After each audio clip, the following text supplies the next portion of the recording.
मेरी चंड मारी। हाँ तेरी ये नहीं जो तू चंड मारी मुंडे दे। अच्छा तो ना बदमाश है तो मुंडे दे चंड मार लग गया वा। तेनु 500 रुपया जुर्माना वा।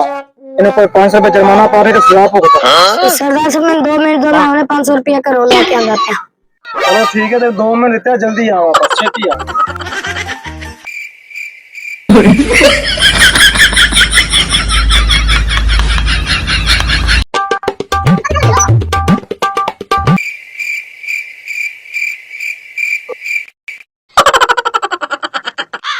हले तक नहीं आया यार।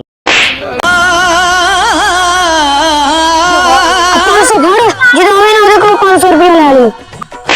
गजब बेइज्जती है। आयो रे माँ।